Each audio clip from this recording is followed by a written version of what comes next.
तर आज बारामतीत राष्ट्रवादी काँग्रेसच्या कार्यालयाचे शरद पवार पक्षाचं उद्घाटन झालेलं आहे. पहिल्यांदाच नवीन स्वतंत्र कार्यालय दिसतंय. त्या संदर्भात काय तुमची भावना? आता भाजपने जेव्हा कुटुंब फोडलं आणि पार्टी फोडली आणि त्याच्याच बरोबर अध्यक्ष जे आहेत विधानसभेचे त्यांनी कुठेही लोकशाहीचा आणि संविधानाचा विचार न करता जो कुठला निर्णय अन्यायकारक निर्णय आदरणीय पवार साहेबांच्या पार्टीबद्दलचा जो दिला, तसंच इलेक्शन कमिशनने जो दिला, असंच म्हणावं लागेल ना. ज्या व्यक्तीने घर बांधलं त्याच व्यक्तीला घरातून काढलं. जसं तिथं झालं तसं आज बारामतीमध्ये झालेलं आहे की जे काही पक्ष कार्यालय जो पक्ष आदरणीय पवार साहेबांचा होता तोच असंवैधानिक पद्धतीने हिसकावून घेतल्यानंतर, म्हणजे त्या घरातून साहेबांनाच तसं बाहेर काढल्यानंतर साहेब तर शांत बसणार नाहीत. शेवटी जो व्यक्ती पूर्वीपासून कष्ट करत आलेला आहे, लोकांना केंद्रबिंदू ठेवून काम केलेलं आहे, ती व्यक्ती लोकांच्या ताकदीने, लोकांच्या विश्वासाने परत एकदा पक्ष उभा करण्यासाठी तयार आहे.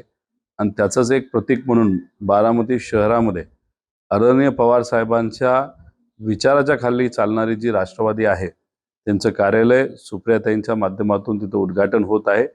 आणि त्या कार्यालयाच्या मदतीने लोकांच्या हिताचे प्रश्न नक्कीच सुटतील असा विश्वास माझ्यासारख्याला वाटतो. आता इलेक्ट्रॉनिक बॉन्ड आणि पेटीएम या संदर्भात खूप चर्चा सुरू आहे. सर्वोच्च न्यायालयाने पण इलेक्ट्रॉनिक बॉन्डच्या संदर्भात माहिती देण्याचे आदेश दिलेले आहेत. ही सरकारला चक्रात आहे.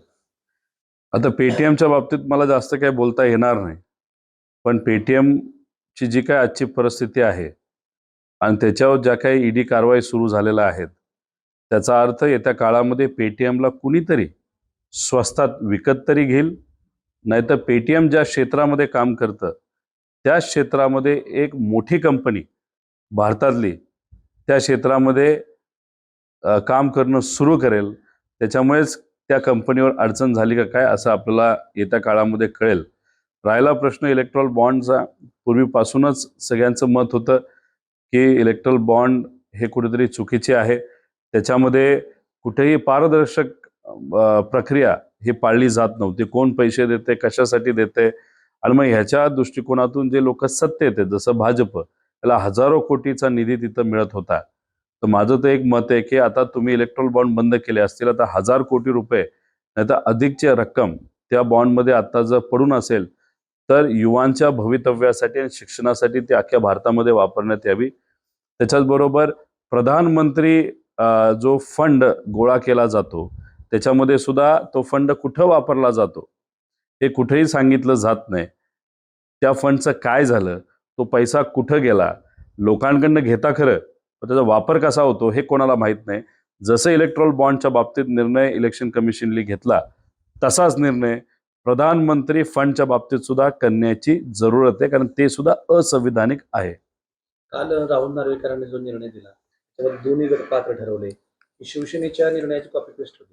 100% नावं फक्त बदलली, नावं बदलून निर्णय त्या ठिकाणी देण्यात आला.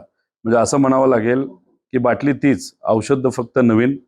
आणि मग अशा पद्धतीने जर निर्णय घेतला जात असेल तर मग एवढा दिवस चर्चा कशाला घडवायची. म्हणजे तुम्ही चर्चा करून घेतली, आम्ही संविधानाच्या बाजूने बोललो, आम्ही जे खरंय ते तिथं सांगितलं, तरी सुद्धा निर्णय जो तुम्हाला द्यायचाच आहे, नाही तर दिल्लीतून जी स्क्रिप्ट आली ती इथं महाराष्ट्राच्या, ते सुद्धा स्वाभिमानी महाराष्ट्राच्या अध्यक्षाला निर्णय घेण्यापेक्षा ती फक्त स्क्रिप्ट जर वाचायची असेल तर मग हे नाटक तरी कशाला करायचं. त्यामुळे लोकशाही, संविधान आणि या सगळ्या गोष्टीचं एकत्रित करून एक फुटबॉल केलाय आणि अहंकाराच्या नादामध्ये त्या फुटबॉलचा खेळ चाललाय असं आमच्या सगळ्यांचं मत आहे.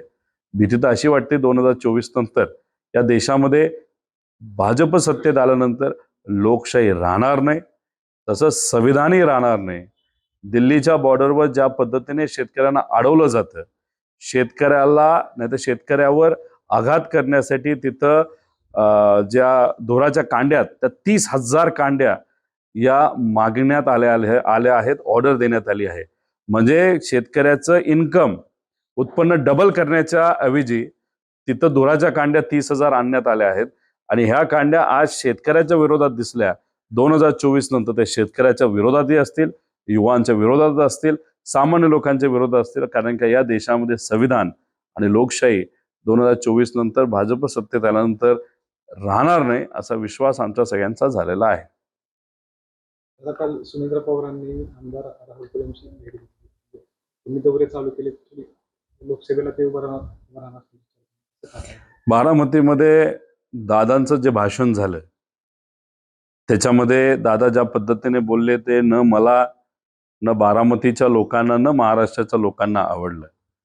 पण ज्या पद्धतीने ते बोलत होते तर तिथं कुठेतरी मला असं वाटलं होतं की लोकसभेची लढत बारामती लोकसभेमध्ये ही पवार विरुद्ध पवार होईल. सुप्रियाताई तर पूर्वीपासून तिथं खासदार आहेतच. आता विरोधात खासदार देण्याची जबाबदारी ही भाजपने मुद्दामून अजितदादांवर टाकलेली आहे. जे आजपर्यंत भाजपला जमलं नाही ते दुर्दैवाने आत्ता भाजप कुटुंब आणि पार्टी फोडल्यानंतर करत आहे, ते म्हणजे पवार विरुद्ध पवार. जेव्हा अधिकृत पद्धतीने उमेदवारी दिली जाईल याच्यानंतरच आपल्याला काहीतरी बोलावं लागेल आणि ती उमेदवारी दिल्यानंतर मग त्याचं काय करायचं लोक ठरवतील आणि आदरणीय पवार साहेब ठरवतील.